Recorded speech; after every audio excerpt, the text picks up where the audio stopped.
Well, welcome, ladies and gentlemen, to this forum brought to you by the Ambrose Society for Religious Liberty.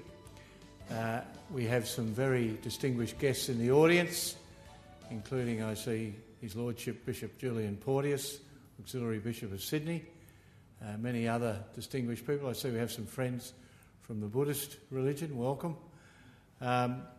Tonight we wish to present to you three distinguished speakers on human rights laws and religious liberties. We have amongst our speakers tonight one person who you don't need any introducing to. That's the former Premier of New South Wales, Bob Carr, who is a much published commentator on the proposals for bills or charters of rights. And Bob has a passionate interest in this issue. Bob and I have actually been friends for about 40 years, so it goes back a while to our days out in the Maroubra area, and I'm sure you'll enjoy his contribution this evening. We also have Professor Patrick Parkinson, who is certainly one of Australia's renowned academics, particularly in the area of family law and child protection law.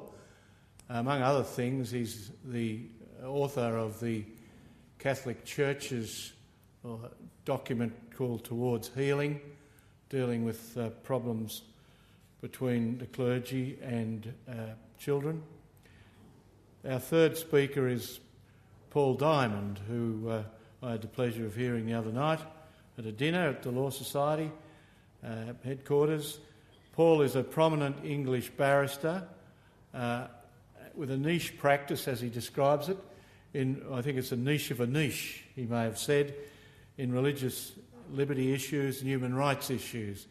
And I'm sure that when you go away from here tonight, you will have learned a lot about how human rights laws in England and other legislation and practices have changed so much in recent years, largely as a result of England going into Europe and making its own Human Rights Act, which is heavily influenced by the European laws. Also, we have Rocky Mimo, who is the solicitor and founder of the Ambrose Society. Rocky is a solicitor. He's a social commentator, regular stirrer, well known in Parliament on both sides, and gives great assistance, particularly to the conservative side of politics. I see John McCarthy QC has come into the audience. He's also a very well-known commentator on the Bill of Rights and was recently quoted in the editorial, I think it was in the Australian, it might have been the Sydney Morning Herald, as to saying, well, what right don't people have in Australia under the current law?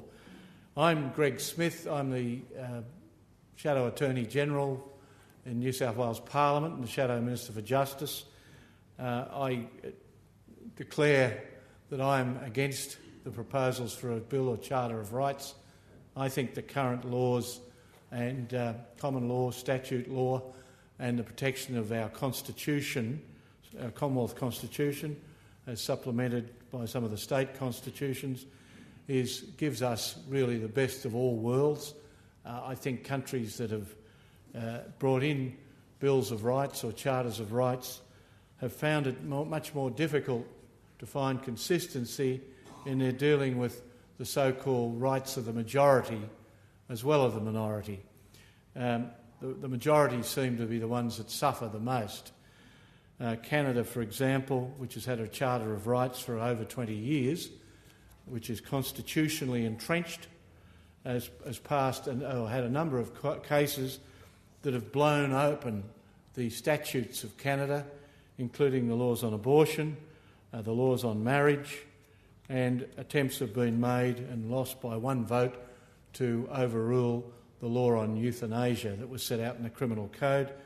New Zealand has had a Bill of Rights for about 20 years as well, and the critics have been very strong, saying that it's very difficult once a declaration is made by a judge that somebody's human rights are being offended, It's very difficult, in fact almost unknown, for Parliament then to interfere, as they're entitled to do, to turn back the law and change it to where it was before. So, having heard enough from me, it's my great pleasure to introduce to you again the former Premier of New South Wales and eminent critic, Bob Carr.